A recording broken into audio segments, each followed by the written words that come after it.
Okay, I'm Helen, and I'm a plot holder at Sir John Stirling Maxwell Allotment Gardens, and my colleague Angela, who's on the committee, is going to come in later and answer questions because Angela's very close to the community, and this is what our project is very much about. It's a long title, Community Learning and Hospitality Facility, but it's a pretty simple idea. So within John Stirling Maxwell, our focus for this year was really going to become much more involved with the local community and bring community groups into the allotments. We're close to the community hub in Pollock Shores, the Pollock Shores Area Network. They run lots of facilities. And it's about building on that and bringing groups in from our local ward of all ages. When it could be elderly, it could be care, dementia sufferers. And this would be in an organised way on a weekly basis. And we would bring them in to have refreshments and talks from our members. We've got some very experienced members in our allotments of our 126 plots.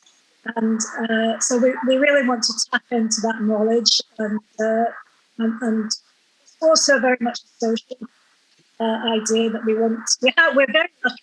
We have a very well-equipped clubhouse pavilion, full disabled access, toilets, kitchens. But what we're obviously the pandemic is an outdoor facility where people can come and socialise. Loneliness during the pandemic, and it's such a beautiful space that we have within Pollock Park. I mean, everyone loves thermal. We seem to have a breakdown. Helen, have I come up now? Can you hear me now? Oh yeah, that's good. Yeah, I think I was probably pressing the button. So did you lose? Did you lose most of that? No, yeah. I think we got a bit. Okay, well, about the bringing people in for the community space, but can you hear me okay now? Yeah, that's very clear. Okay. So another part of the project is very much about demonstrating how to grow food in people's own balconies, and to do talks about nutrition for our plot holders, our members, to show growing in action and as part of the tours and part of the demonstrations. And adjacent to this new facility in the outdoors, we have a plot. It's about 11 metres square. It's a large plot that we've decided we want to convert this into a dedicated wheelchair accessible plot. Can you move on to the next slide, Scott, please? Okay.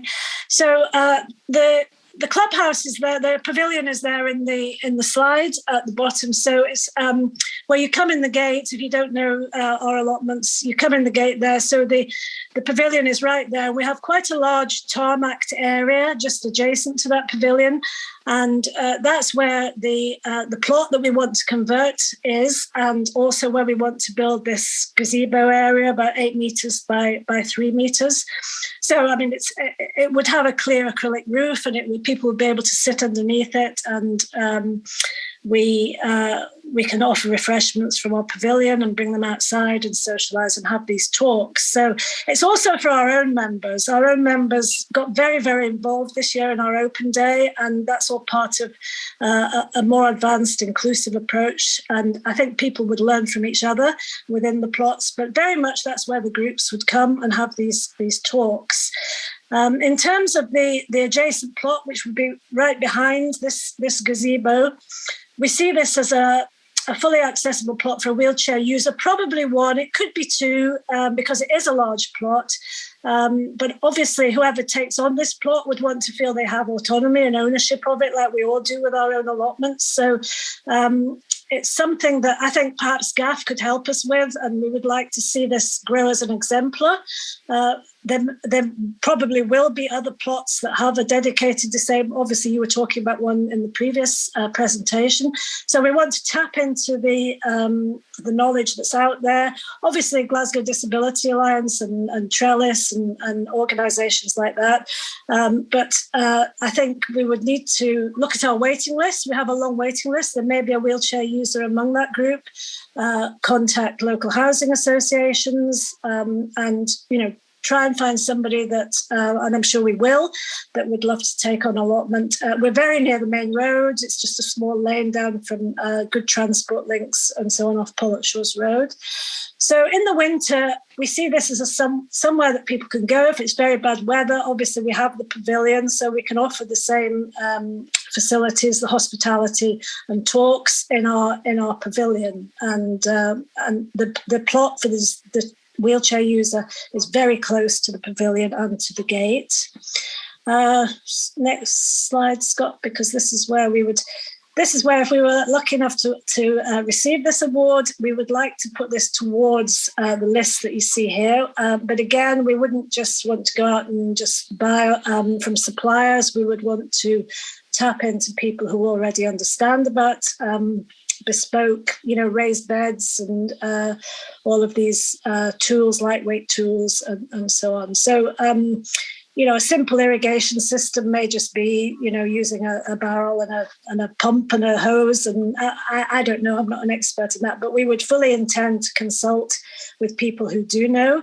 And this award would very much help us towards building the raised beds and buying these tools. In terms of the gazebo and the disabled plot, we have plenty of expertise and skills and availability of members within the allotments. We've already talked to people who would be happy to build the gazebos, convert the plot to disabled, build a shed or buy a shed and make sure it's adaptable, make sure the gate's wide enough and the raised beds are bespoke, as I say, for the person that would actually, or the two people maybe, that would be actually taking ownership of this plot. And that's really our project in a nutshell. It's quite a simple thing, but it's very much about coming out of COVID, including the community in what we do, because we're very proud of our plots and we just want to reach out. And Pollock Park is going to be undergoing extensive upgrading and changes, so it's on the back of that as well. It's we're in a great place for our local community to come and enjoy the plots as we do. Angela, do you want to add anything to that before we go off the slides? Yeah, just very briefly. Yeah, I don't know if you caught it at the beginning when Helen's audio was playing up, but at our recent open day, we estimated we had a footfall of about 500, certainly 450 adults. So we've had a lot of exposure, obviously a lot of new interest in people, and that will help us to publicise these things. And we also thought, because our access, the entire lane leading up to the thing, because the access is good and we're hoping to open to the public, and although wheelchair users can't get around the whole plot, we would certainly be interested in hosting groups from local day centres. A big feature of COVID has been the amount of day centres, maybe like dementia centres, stroke recovery centres, places like that. They've all closed up and they haven't opened up again. And to give them a space to come in and socialise, because now instead of being able to leave their relatives or the people they care for and have a break, carers are having to be with their companions the whole time. But that gives them a place where they can both visit together, maybe if they're able to walk around or even just be in that immediate area. There's quite a lot they can see from the tarmac. And yep, our pavilion's a good size, of course, where people can spread out and get shelter.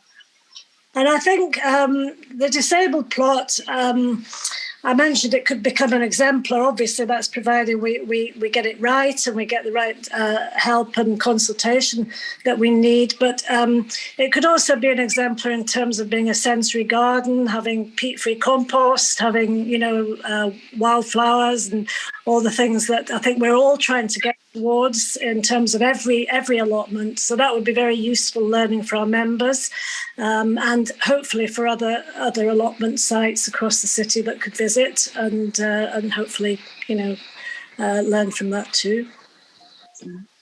Okay, well, thank you very much indeed. Any questions from the floor? Please wave your hand, because I'm sorry I've got this version where I can't see. Hello, Judy. me again. Yes, to say that's really, really inspiring, and I think the disabled access is necessary. We have got disabled access on my site at Julian, and I think it might be good if you came and visited us. We've had raised beds for about 20 years now, and we've got Jill, who's a wheelchair user, and she's got two raised beds, and she would certainly give you advice on, sort of what it's like and what we've had. The other two raised beds for wheelchair users nobody's wanted those. But what we have done is to offer them to people who have got older on their plots and can no longer run their plots. And so they have come as well. So they use, and then I think there may be one that wasn't, was still vacant. So we've offered that to somebody on the waiting list, beginner's plot. But, it's really, and Jill, as I say, she's been there. My memory is at least 15 years or more. And so it's been really, really good for her. We'll do that. So, Scott's got my contact. Okay.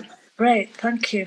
Great. Marie. Can I just say, an interesting development that came up just recently was that we thought it would be a good way to prolong the allotment life of people who may be thinking of giving up their plots because they feel that they're getting to the end of their capabilities. And we actually had a conversation recently with someone who kept saying, this will be my last year, but he's really keen on passing on knowledge and probably still taking part in the plots. That would be a great way to keep him connected to us and to pass knowledge on. Yeah, definitely. Yeah, Marie. Can I just say, if Helen and Angela or anybody else wanted to come and have a coffee around at ours, we've got a fully accessible path leading up into our fully accessible community garden, which also links to the toilet. So again, that was previous fundraising that we had done. We'd managed to secure quite a lot of money through different sources. The Tesco coin thing, that's called bags. There was a few different things. So we've already got the site fairly accessible, not extending all the way up to the people's plot yet, but certainly we have got a community garden that's fully accessible. So, and we've got a marquee over it. So come round and have a coffee. We'll do. And, Great. about that. Thank you. That's great. We'll do that. Right. Well, I think what we need to do is we've had 3 really interesting presentations, I think, in 3 very different contexts. So really, we come, Scott, to your bit, which is the voting, I think. A poll will appear on your screen in a second. We've got 3 pots of money available. And usually there's a northwest area, a northeast area, and a southern area. But we had some withdrawals. So now that we have 3 pots of money and 3 people applying for them, it's just do all of these presentations meet the criteria for the awards in the first place, which you would have been able to see on our website: caring for the earth, building the Allotment Association as a community, and making local connections. So that's really what the question is. Do you feel that each of these presentations does those things? Your answers can either be, as we said at the top of the meeting, yes, with some of the recommendations brought up during the discussion, if there were any for that particular group, or no. Where does the money come from? Mainly from Potato Day. Oh. We raise funds. GAF, Glasgow Allotments Forum, doesn't charge any subscriptions, but what it does do is it raises money through Potato Day, and this year through an online shop as well, and it did rather well this year. And we decided, as we had that we should make grants available for allotment sites, which is when we started offering the aiders. So they come up every year, and we invite people to apply for them. that's sort of the background to it, Liz, if that makes sense. Oh, yes, it does. That's actually what I thought, but I didn't know. Right, Thank right. you. Okay, Scott, are we ready to go? I'll unmute myself first. Okay, I will click launch, and if nobody sees anything, then let me know and I'll figure out what went wrong. But here goes. The answers are anonymous too, so you don't need to worry about anyone coming back to ask you why you voted the way you voted. And the results are a resounding yes for everyone. So congratulations. If those of you who presented want to hang back, we can do a sort of an analysis afterwards and talk to you about next steps. That's my housekeeping stuff done too. Thanks, Jenny. Thanks for cheering. Okay, right. Well, thank you very much indeed, all of you, for attending. I think, again, it has been a most interesting evening. It's really inspiring, I think, to hear what people are trying to do and the new approaches that they're looking at. We wish you all, the successful presenters, the best of luck with it. We'll be calling on you to come back in November, not this November, but a year hence, and tell us what you got up to and show us what you got up to and what the outcomes were. So the very best of luck to all of you. And I'm delighted as well that people have got in touch tonight, and hopefully we'll be talking to each other in future, and sharing knowledge has come across as really important in this. So, yeah, congratulations to all of you, and good night, I think, from all of us.